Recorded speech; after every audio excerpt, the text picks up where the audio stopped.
शारदीय नवरात्रि सफलता के लिए कुंवर माने असीवन शुक्ल प्रतिपदा मान एकम से नवमी तक शारदीय नवरात्रि का पर्व होता है। यदि कोई पूरी नवरात्रि में व्रत उपवास न कर सका हो तो सप्तमी, अष्टमी और नवमी आखिरी 3 दिन का उपवास करके देवी की पूजा करने से संपूर्ण नवरात्रि के उपवास का फल प्राप्त होता है। श्रीमद् देवी भागवत में आता है कि यह व्रत महासिद्धि देने वाला, धन धान्य प्रदान करने वाला, सुख व संतान बढ़ाने वाला, आयु एवं आरोग्य वर्धक तथा स्वर्ग और मोक्ष देने में समर्थ है। यह व्रत शत्रुओं का दमन व बल की वृद्धि करने वाला है। महान से महान पापी भी यदि नवरात्रि व्रत कर ले तो संपूर्ण पापों से उसका उद्धार हो जाता है। नवरात्रि का उत्तम जागरण वह है कि जिसमें शास्त्र ज्ञान की चर्चा हो, प्रज्वलित दीपक जलता हो, देवी का भक्ति भाव युक्त कीर्तन हो, सद वाद्य ताल आदि का सात्विक संगीत हो, मन में प्रसन्नता हो, सात्विक नृत्य हो, डिस्को या ऐसे दूसरे नृत्य न हो जिनमें एक दूसरे के प्रति चुंबकीय आकर्षण, फालतू का गंदी दृष्टि हो। सात्विक नृत्य कीर्तन के समय भी जगदम्बा माता के सामने दृष्टि स्थिर रहे, किसी को बुरी नजर से ना देखे। ऐसा जागरण कीर्तन आदि उत्तम है। नवरात्रि के दिनों में गरबे गाने की प्रथा है। पैरों के तलुओं एवं हाथों की हथेलियों में शरीर का पूरा स्विच बोर्ड है। सभी नाड़ियों के केंद्र बिंदु है जिन पर गरबे में दबाव पड़ने से एक्यूप्रेशर का लाभ मिल जाता है एवं शरीर में नई शक्ति स्फूर्ति जाग जाती है।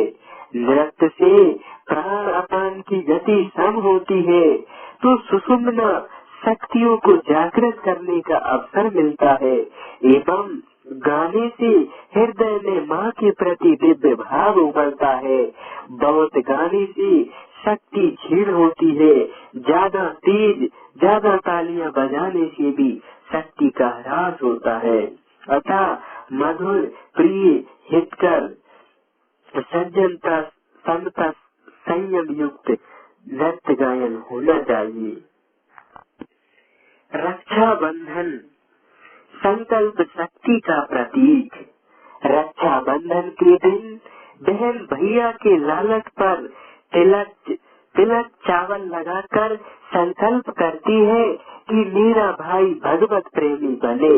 जैसे शिव जी त्रिलोचन है, 3 नेत्रों वाले हैं, ज्ञान स्वरूप है, वैसे ही मेरे भाई में भी विवेक वैराग्य बढ़े, मोक्ष का ज्ञान, मोक्षमय प्रेम स्वरूप ईश्वर का प्रकाश आए।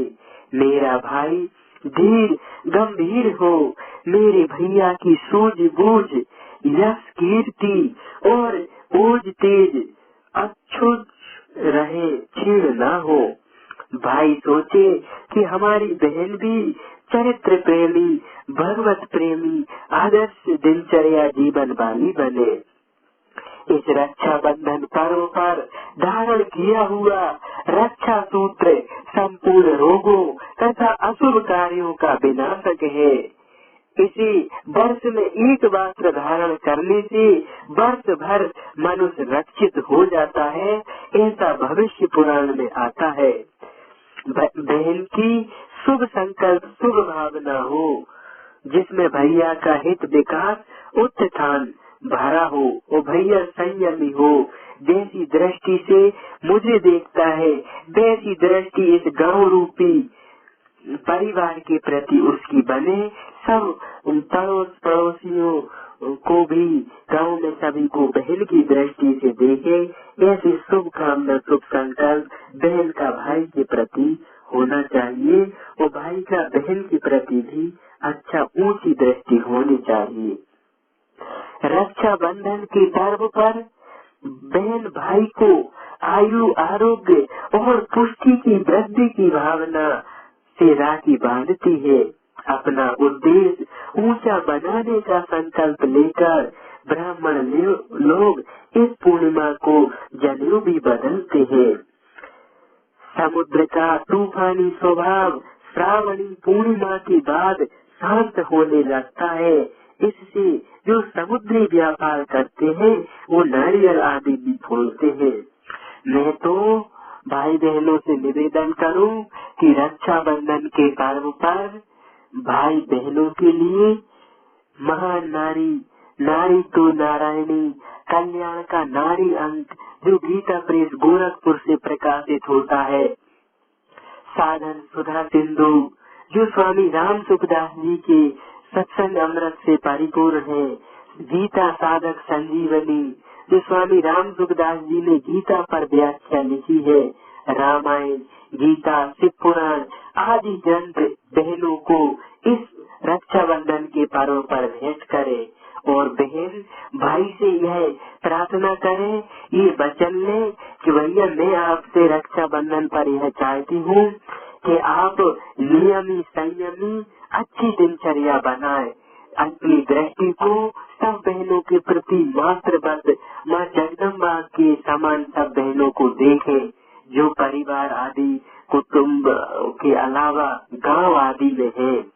और भैया मुझे ये वचन दो कि आप आज से एक आध व्रत एक दो नियम जीवन में जरूर लेंगे। मंदिर जाने का नियम ले अथवा रोज रामायण के 2-5 दोहे पढ़ने का नियम ले, कोई व्रत का नियम ले। भैया मैं रक्षाबंधन पे आपसे यह संकल्प चाहती हूँ कि आप मुझे ये वचन दें कि मैं अपनी दिनचर्या को सुधारूंगा, अपने जीवन को सज्जनता की, संयम की, धर्म की, नीति न्याय मर्यादा की लाइन के रास्ते पर अपने जीवन को लाऊंगा, ऐसा मुझे वचन दो। ऐसा करके भैया से वचन और उसके हित उत्थान का जो मुख्य सूत्र है उनको वो मांगे, तो इससे भाई बहनों का बहुत हित उत्थान होगा। महारात्रि कल्याणमयी रात्रि स्कंद पुराण के ब्रह्मोत्तर खंड में आता है कि शिवरात्रि का उपवास अत्यंत दुर्लभ है। इसमें जागरण करना तो मनुष्यों के लिए और भी दुर्लभ है। लोक में ब्रह्म आदि देवता और वशिष्ठ आदि मुनि इस चतुर्दशी की भूरी भूरी प्रशंसा करते हैं। इस दिन यदि किसी ने उपवास व्रत किया हो तो उसे सैकड़ों यज्ञों से अधिक पुण्य होता है। शिव से तात्पर्य है कल्याण, अर्थात यह रात्रि बड़ी कल्याणकारी है। इस रात्रि को जागरण करते हुए ओम नमः शिवाय इस प्रकार लुप्त जप करे। मशीन की नाई जल्दी जल्दी जप, जल्दी जल्दी पूजा, जल्दी जल्दी पाठ, जल्दी जल्दी आरती ना करे। बीच बीच में आत्म विश्रांति मिलती जाए, इस हेतु जितनी देर मंत्र उच्चारण किया उतनी देर चुप हो जाए, फिर आगे मंत्र का उच्चारण करे। इस प्रकार का जप अद्भुत शक्तियों को जागृत करता है, अद्भुत शांति, अद्भुत आनंद, अद्भुत लाभ को उत्पन्न करता है। शिव पूजा में वस्तुओं का कोई महत्व नहीं है, भावना का महत्व है। भावी ही विद्यते देव, चाहे जंगल या मरुभूमि क्यों न हो, वहाँ रेती या मिट्टी के शंकर जी बना लिए, उस पर पानी की छींटे मार दिए, जंगली धूल फूल तोड़कर भर दिए और मुख से ही नाद बजा दिया, तो भी शिव जी भोले बाबा प्रसन्न हो जाते हैं। इसीलिए तो संसार उन्हें भोले बाबा कहता है। आराधना का एक तरीका यह है कि उपवास रखकर पुष्प पंचामृत बिल्व पत्र आदि से चारों पहर अभिषेक युक्त पूजा की जाए। हर पहर में पूजा और पंचोपचार, दशोपचार, षोडशोपचार से पूजा की जाए। दूसरा तरीका यह है कि मन से ही जल, दूध, घी, शहद, शर्करा आदि चढ़ाया जाए और मन आरती, धूप, दीप, माला आदि की जाए। मन भावना ज्योति मात्र स्वरूपाय निर्मल ज्ञान चक्षु से नमः शिवाय शांताय ब्राह्मणे लिंग मूर्तये। ज्योति मात्र ज्ञान ज्योति अर्थात सच्चिदानंद साक्षी जिनका स्वरूप है, निर्मल ज्ञान ही जिनका नेत्र है, जो लिंग स्वरूप ब्रह्मा है, उन परम शांत कल्याणमय भगवान शिव को नमस्कार है। महाशिवरात्रि की रात्रि में ओम बम बम बीज मंत्र के 1.25 लाख जप से गांठिया जैसे वायु विकारों से छुटकारा मिल जाता है। इस रात्रि दीपक जलाकर शिवालय में जाकर अथवा घर में ब्राह्मण द्वारा मिट्टी के शंकर जी बनवाकर और उनका दूध, घी, शहद, पंचामृत, शर्करा, गंगा जल, बिलपत्री, फूल, आरती और शिव पुराण के पाठ से घर में 5-7 जने मिलकर भी रात्रि जागरण कर सकते हैं अथवा किसी शिव मंदिर पे सबको बुलाकर शिव पुराण हर पहर में पूजन पाठ आदि कर सकते हैं और उसी रात्रि सब मिलकर ओम बम बम बम बम बम ऐसा मंत्र जपे तो गठिया बाय, नस चलना, कमर दर्द और भी वायु विकारों से छुटकारा मिल सकता है। होली में क्या करें? होली की रात्रि 4 पुण्यप्रद महारात्रियों में आती है। होली की रात्रि का जागरण और जप बहुत ही फलदायी होता है। ऋतु परिवर्तन के 10-12 दिनों में नीम की 15 से 20 कोमल पत्ते 2-4 काली मिर्ची चबाकर खाने से साल भर आरोग्यता शरीर में दृढ़ रहती है। बिना नमक का भोजन होली के बाद 15 दिन लेने से आयु और प्रसन्नता में बढ़ोतरी होती है। होली के बाद यह ध्यान रखें कि 10-20 दिन नीम की 15-20 पत्ते काली मिर्च से खाएं और 10-15 दिन बिना नमक का भोजन करें तो साल भर आपका शरीर रोग दोषों से रहित होगा। ब्लड कैंसर, मीठा रक्त और भी बसेला शरीर ये सब सही हो जाएंगे। होली के बाद खजूर नहीं खाना चाहिए। बाजारू केमिकलों से युक्त रंगों के बदले पलाश के, शिवले के फूलों के रंग से अथवा अन्य प्राकृतिक रंगों से होली खेलना चाहिए। इससे सप्त रंगों व सप्त धातुओं का संतुलन बना रहता है। अन्य कुछ प्राकृतिक रंग मेहंदी के पाउडर के साथ आंवले का पाउडर मिलाने से भूरा रंग बन जाता है। 4 चम्मच बेसन में 2 चम्मच हल्दी पाउडर मिलाने से अच्छा पीला रंग बन जाता है। बेसन के स्थान पर आटा, मैदा, चावल का आटा, अरारोट या मुल्तानी की मिट्टी का भी उपयोग किया जा सकता है। 2 चम्मच हल्दी पाउडर 2 लीटर पानी में डालकर अच्छी तरह उबालने से गहरा पीला रंग होली खेलने के लिए प्राप्त हो सकता है।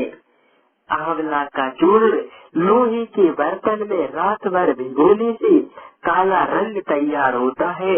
जिसको भी खींचोगे, लगाओगे उसका शरीर सुंदर और स्वास्थ्य का, सप्त धातुओं का, चर्म रोगों का बैलेंस बनेगा और अच्छी देह रहेगी इन रंगों से होली खेलने पर। और बाजारों रंगों को डालने से शरीर त्वचा का सत्यानाश तो होता है, धन की और स्वास्थ्य की भी, चर्म रोगों की भी वृद्धि हानि होती है।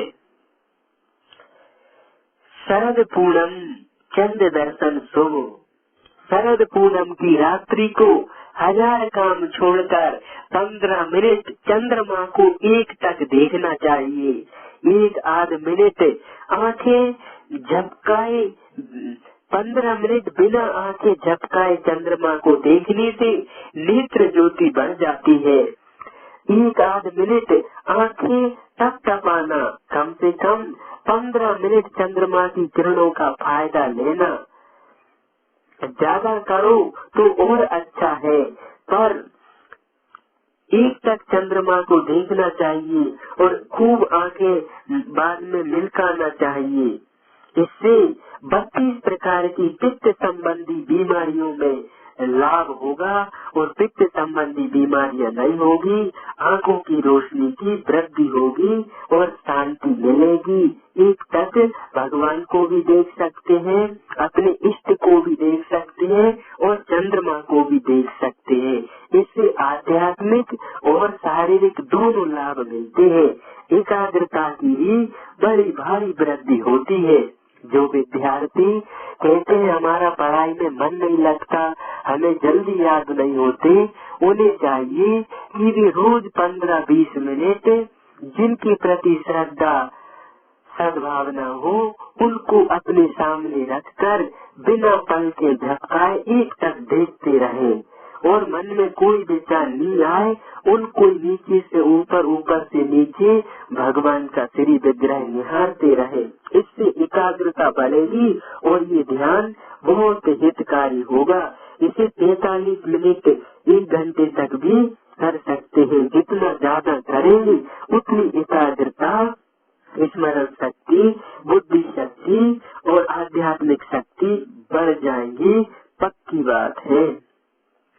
फिर छत पर या मैदान में गर्म आसन बिछाकर लेटे लेटे भी चंद्रमा को देख सकते हैं।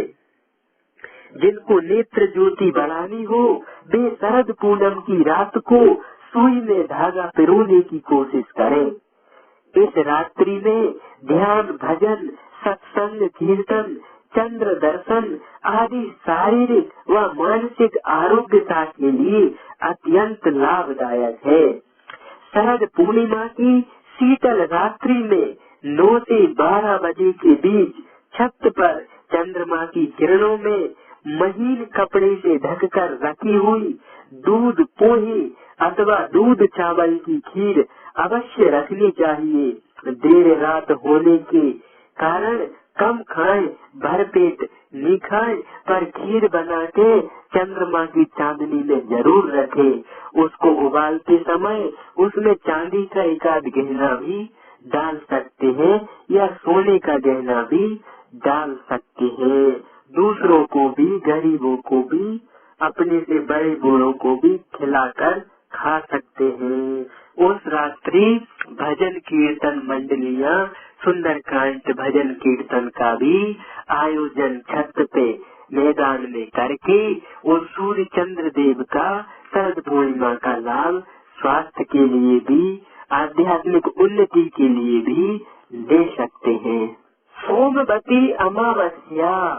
सोमवती अमावस्या के पर्व में स्नान, दान, हवन, पूजन, मंत्र जप का बड़ा भारी महत्व है। सोमवार के दिन अमास पड़ जाए, रविवार के दिन सप्तमी पड़ जाए, मंगलवार के दिन चतुर्थी चौथ पड़ जाए और बुधवार के दिन अष्टमी यदि आ जाए तो उस दिन किया गया जप, दान, हवन, पूजन, सत्कर्म बड़ा ही हिताब है और अक्षय पुण्यदायी होता है, जिसको काम, क्रोध, लोभ, मोह आदि विकार भी नहीं छीन सकते। वो अमिट छाप हमारे हित उत्थान के लिए और कई गुना उसका महत्व पुण्य बढ़ जाता है। इस दिन मौन रहकर स्नान करना चाहिए, गंगा में अथवा नदी, तालाब में। इस दिन मौन रहकर स्नान करने से 1000 गोदान का फल प्राप्त होता है। जो लोग नदी नहीं जा सकते वो लोग अपनी बाल्टी में गंगा जल मिलाकर और बाल्टी में गंगा, जमुना, गोदावरी, सरस्वती, त्रिवेणी, नर्मदा आदि का नाम लेते हुए स्नान करें तो भी उनको खूब पुण्य होता है। सोमवती अमास के दिन पीपल और भगवान विष्णु का पूजन तथा उसकी 108 प्रदक्षिणा करने का विधान है। 108 में से 8 प्रदक्षिणा पीपल के वृक्ष को कच्चा सूत लपेटते हुए की जाती है। प्रदक्षिणा करते समय 108 फल पृथक पृथक रखे जाते हैं। बाद में भी भगवान का भजन करने वाले ब्राह्मणों या ब्राह्मणियों, साधु ब्रह्मचारियों में भी वितरित कर दिए जाते हैं। ऐसा करने से संतान चिरंजीवी होती है। सोमवती अमावस्या के दिन तुलसी की 108 परिक्रमा करने से दरिद्रता मिटती है। काली चौदस नारकीय यातनाओं से रक्षा का पर्व जो दीपावली के एक दिन पहले आता है, इसको नरक चतुर्दशी काली चौदस के दिन सूर्य उदय से पूर्व उठकर तेल मालिश शरीर को करके स्नान करने का विधान है। सनत कुमार संहिता एवं धर्म सिंधु की ग्रंथ के अनुसार इससे नारकीय यातनाओं से मनुष्य की रक्षा होती है। सूर्य उदय के पहले तेल मालिश करके स्नान कर ले और शाम को दीपक दान करे। मंदिर में, आश्रमों में तुलसी, पीपल या बट वृक्ष, बेल वृक्ष के यहाँ काली चौदस और दीपावली की रात जप तप के लिए उत्तम मुहूर्त माना गया है। नरक चतुर्दशी की रात्रि में मंत्र जप करने से मंत्र सिद्ध हो जाते हैं। इस रात्रि में सरसों के तेल अथवा घी के दिए से काजल बनाना चाहिए। इस काजल को आँखों में आजने से किसी की बुरी नजर नहीं लगती तथा आँखों का तेज बढ़ता है। जो दीपक जल रहा हो उसी के ऊपर एक और दीपक ओढ़ा दे तो दीपक की लो का कालापन उस दीपक में कैद हो जाएगा। पर ये सरसों का तेल अथवा घी का दीपक का काजल हो, उसको लगाने से आँखों में लाभ होगा। दीपावली लक्ष्मी प्राप्ति की साधना। दीपावली के दिन घर के मुख्य दरवाजे के दाईं और बाईं ओर गेहूं की छोटी छोटी ढेरी लगाकर उस पर 2 दीपक जला दे। हो सके तो वे दोनों दीपक रात भर जलते रहे। इससे आपके घर में सुख संपत्ति की वृद्धि होगी। मिट्टी के कोरे दियों में कभी भी तेल घी नहीं भरना चाहिए। ये दिए पहले 6 घंटे पानी में भिगो कर रखना चाहिए, फिर इनमें तेल घी भरना चाहिए। ना समझ लोग कोरे दिए में ही घी डालकर बिगाड़ करते हैं। लक्ष्मी प्राप्ति की साधना का एक अत्यंत सरल और केवल 3 दिन का प्रयोग है। दीपावली माँ लक्ष्मी का जन्मदिन है। बसंत पंचमी माँ सरस्वती का जन्मदिन है। इन जन्मदिन की जिस देवता का जिस दिन अवतरण हुआ उस दिन उनकी साधना, उपासना, आराधना करने से हम उनकी कृपा खूब पा सकते हैं। इस हेतु दीपावली के दिन से 3 दिन तक अर्थात भाई दूज तक एक स्वच्छ कमरे में अगरबत्ती, धूप दीप करके, शरीर पर पीले वस्त्र धारण करके, मस्तक पर केसर का तिलक लगाकर इस प्रतीक मोतियों की माला से नित्य प्रातः काल इन निम्न मंत्र की 2 मालाएं जप सकते हैं। ये मंत्र क्या है? ओम नमो भाग्यलक्ष्मी क्या विद्महे, ओम नमो भाग्यलक्ष्मी क्या विद्महे, अष्टलक्ष्मी चा धीमहि अष्ट लक्ष्मी चा धीमहि तन्नो लक्ष्मी प्रचोदयात्, तन्नो लक्ष्मी प्रचोदयात्। अशोक के वृक्ष और नीम के पत्तों में रोग प्रतिकारक शक्ति होती है।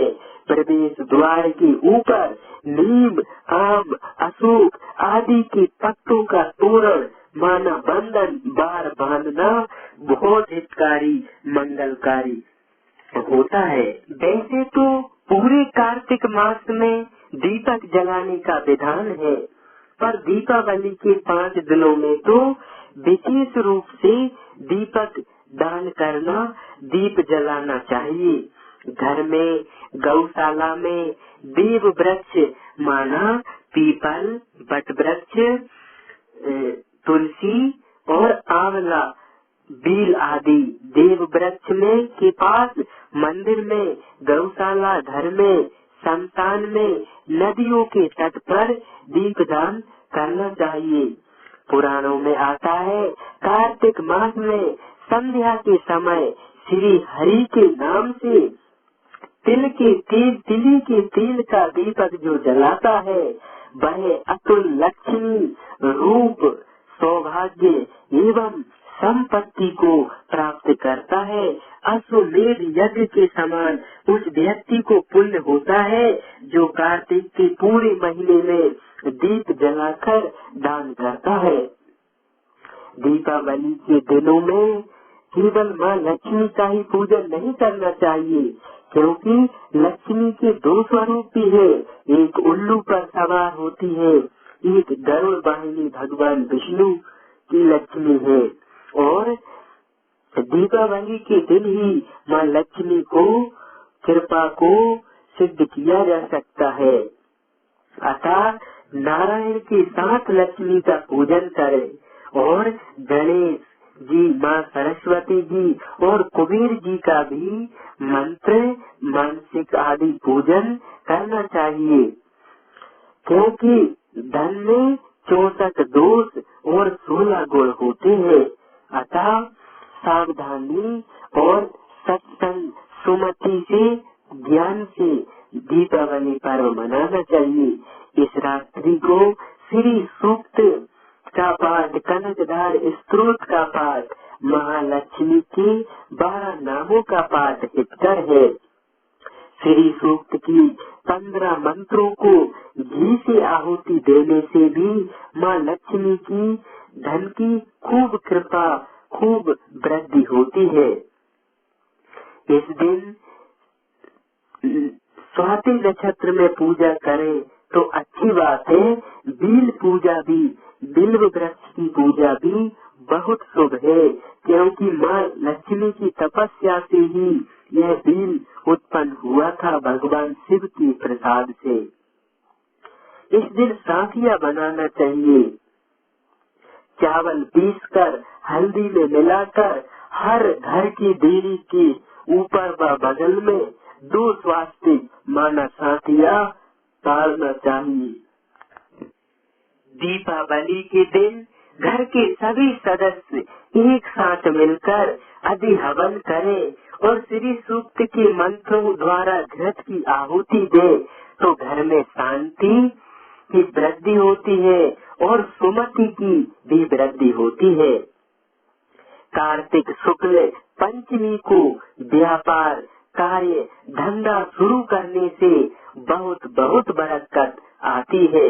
दीपावली की रात्रि में जागरण करना और घर में दिए न बुझने देना और रामायण, गीता, भजन, कीर्तन, मंत्र, स्तोत्र पाठ, महालक्ष्मी अष्टकम, कनकधार स्तोत्र, श्री सूक्त स्तोत्र आदि पढ़ने से व्यक्ति के जीवन में ऐसी शुभ दीपावली का शुभारंभ होता है कि उसके जीवन में सुख, शांति, बरकत, धन, लक्ष्मी, ऐश्वर्य बढ़ने लगता है। इस दीपावली की रात्रि के जप तप दान पुण्य से दीपावली के दिन दान भी करना चाहिए। दान का बड़ा भारी महत्व है। रामायण कहती है, रामायण में आता है, प्रगट चारि पद धर्म के कल महु एक प्रधान, इन कीन विधि दीने दान करहि कल्याण। कलयुग में दान का बड़ा भारी महत्व है। धर्म के 4 चरण हैं, पर कलयुग में दान का विशेष ज्यादा महत्व है। और इस मृत्यु लोक कर्म भूमि की विशेषता है कि यह व्यक्ति जो बोएगा वही काटेगा। और दूसरी विशेषता ये है कि बीज वृक्ष न्याय ने, आप जैसा बीज बोगे वैसे ही फल, एक बीज के कई फल आएंगे। वैसे ही जो व्यक्ति अपनी आय में के 4 हिस्सा करके, अपनी कमाई के 4 हिस्सा करके, एक हिस्सा दूसरों के हित उत्थान, दूसरों के आंसू पोंछने में, दूसरों का हित उत्थान करने में लगाता है, उस व्यक्ति का वह कहीं नहीं जाता। अपितु बीज वृक्ष न्याय ने, उसने जो कम दान दिया है उसको कई गुना बीज वृक्ष न्याय के अनुसार उसको लौट कर मिलता है। हमारे संत कहते हैं, तुलसी पंखिन के पिए घटे न सरिता नीर, धर्म करे दान करे धन ना घटे, जो सहाय रघुवीर। तो दान जो करता है गरीबों को, जरूरतमंदों को, दीन दुखियों को, असहायों को, पशु पक्षियों चींटियों को, मछलियों को, गरीबों को, साधु संत ब्रह्मचारी ब्राह्मणों तपस्वियों को, उसकी वृद्धि होती है, घटता नहीं है। क्योंकि ये कर्म भूमि है, यही दान पुण्य धर्म किया जा सकता है, न कि स्वर्ग में जाकर। अतः इन पर्वों त्योहारों पुण्यदायी दिवसों पर जरूर दान करने का विधान बताया गया है। इससे लाभ उठाना चाहिए। जो लोग धन तो कमा सकते हैं पर टाइम निकाल के भजन पूजन नियम धर्म सत्कर्म नहीं कर सकते, वे लोग जो कमाई जो कार्य कर रहे हैं उसका एक अंश धर्म में लगाकर अपने परलोक को भी संवार सकते हैं। पर उन लोगों को दे दान जो उस दान का उपभोग न करे, अपितु उपयोग करे। उपभोग करने वाले, दान का धन लेकर उसको मौज मस्ती शौक में लगाने वाले, व्यसन में लगाने वाले, उपभोग करने वाले, मजा लेने वाले लोग दाता को भी हानि करते हैं और अपना सत्यानाश भी करते हैं। क्योंकि दान का लेना और दान का खाना ये लोहे के चने चबाने जैसा है। बिना तपस्या साधना और ज्ञान विज्ञान रहित मनुष्य दान आदि लेता है तो समझो उसकी नैया डूबने वाली है। एकादशी फलाहार, स्कंद पुराण के अनुसार दोनों पक्षों की एकादशी के दिन मनुष्य को ब्रह्म मुहूर्त में उठकर व्रत का संकल्प लेना चाहिए और पूजा करनी चाहिए। ये भगवान, आज मैं एकादशी व्रत करूंगा, आपकी कृपा, आपकी स्मृति, आपका स्मरण बना रहे, ऐसा संकल्प कर भगवान के चरणों को, भगवान की मूर्ति धोकर वो जल हाथ में लेकर ऐसी प्रार्थना संकल्प करें कि निर्विघ्न यह व्रत पूर्ण हो। और उपवास रखकर उस दिन रामायण गीता विष्णु सहस्त्र नाम संत दर्शन कथा कीर्तन आदि में अधिक समय देने की कोशिश करें और रात्रि में भगवान के समीप पाठ पूजा कीर्तन गायन नृत्य आदि करते हुए रात्रि जागरण करें। रात्रि 12-1 बजे तक जागरण ठीक उचित योग्य है। जो लोग उपवास एक भुक्त दिन में एक समय फलाहार अथवा शाम को तारे का दर्शन करके व्रत का पालन करते हैं, वे धन धर्म और मोक्ष को प्राप्त करते हैं। अनिवार्य संयोग से इस दिन उपवास न कर सके तो भी चावल और सेम का उपयोग न करे, फूला भी न खाए। एकादशी के दिन बाल नहीं कटवाने चाहिए और अन्न का सेवन भी नहीं करना चाहिए। एकादशी व्रत खोलने की विधि, द्वादशी को सेवा पूजा की जगह पर बैठकर भुने हुए 7 चनों के 14 टुकड़े करके अपने सिर के पीछे फेंकने चाहिए कि मेरे 7 जन्मों के शारीरिक, वाचिक और मानसिक पाप नष्ट हुए। यह भावना करके 7 अंजलि जल पीना चाहिए और चने के 7 दाने खाकर फिर व्रत खोलना चाहिए। एकादशी देवमुखी एकादशी को भगवान विष्णु की कपूर से आरती करने पर अकाल मृत्यु कभी नहीं होती, ऐसा स्कंद पुराण में आता है। एकादशी करने के लिए सबसे अच्छी उत्तम बात तो ये है कि यह देख ली जाए कि एकादशी तिथि कब कितने बजे से शुरू हो रही है। कभी कभी तिथि दोपहर बाद शुरू हो जाती है, कभी रात में 7-8 बजे शुरू हो जाती है, तो देख लेना चाहिए। हर कैलेंडर में दूध का हिसाब, तिथि, समय, कपड़ों की धुलाई आदि का एक चैप्टर बना होता है कैलेंडर के एक साइड।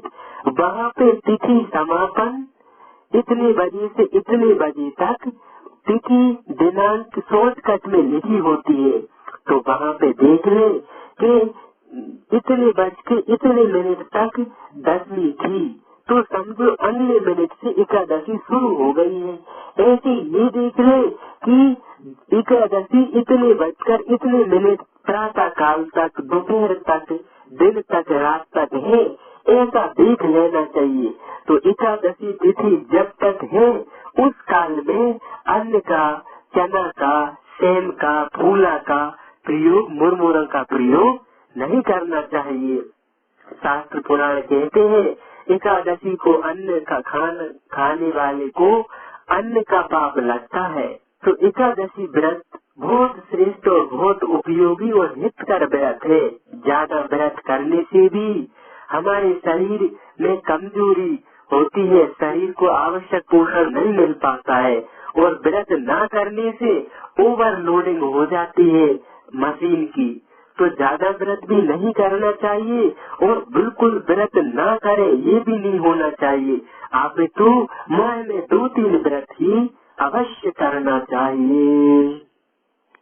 एकादशी के दिन ध्यान रखना चाहिए कि व्रत उपवास माने जैसा 14 दिन करते थे वैसा इस दिन ना करे। इस दिन कुछ नियम जब तक पाठ, दर्शन, सत्संग का थोड़ा पाठ, रामायण, गीता आदि का निकालना चाहिए समय व्रत के दिन ज्यादा, और समय ना गमा के समय को सार्थक अच्छे कामों, अच्छी चर्चा में करना चाहिए।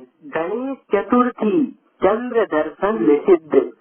गणेश चतुर्थी को कलंक की चौथ भी कहते हैं। इस चतुर्थी का चांद देखना वर्जित है। यदि भूल से भी चौथ का चांद दिख जाए जब गणेश जी की झांकी रखाती है, तो उस दिन श्रीमद् भागवत के 10वें स्कंद के 56वें अध्याय में दी गई सैमंतक मणि की चोरी की कथा का प्रेम आदर पूर्वक श्रवण करना चाहिए। भादोपद शुक्ल तृतीया और पंचमी के चंद्रमा का दर्शन करने से, इससे चौथ को चांद के दर्शन हो गए हो तो उसके प्रभाव का खतरा नहीं होता। नहीं तो चौथ का चांद देखने से मिथ्या दोष, कलंक सिर पर साल में कभी भी लग सकता है। भगवान श्री कृष्ण को भी लगा था, और बिरला घाट हरिद्वार में रहने वाले घाट वाले बाबा को भी चौथ का चांद देखने से कलंक, मिथ्या, झूठा दोष लगा था। यदि अनिच्छा से चंद्र दर्शन हो जाए तो निम्नलिखित मंत्र से पवित्र किया हुआ जल पीना चाहिए। मंत्र है सिंहा प्रसेन मवदीत, सिंहा प्रसेन मवदीत, सिंहो जाम्ब बताहता, सिंहो जाम्ब बताहता, सुकुमारक मारोदी, सुकुमारक मारोदी, सत्व होश संयमंतका, सत्व होश संयमंत का। सुंदर सलोनी कुमार, इस मणि के लिए सिंह ने प्रसेन को मारा है और जामवान ने उस सिंह का संहार किया है। अतः तुम रो मत, अब इस संयमंतक मणि पर तुम्हारा ही अधिकार है। चोट के चंद्र दर्शन से कलंक लगता है, पर इन प्रयोगों से अथवा उपयुक्त पाठ से उसका प्रभाव कम हो जाता है। ऐसा ब्रह्म वैवर्त पुराण के अध्याय 78 में आता है।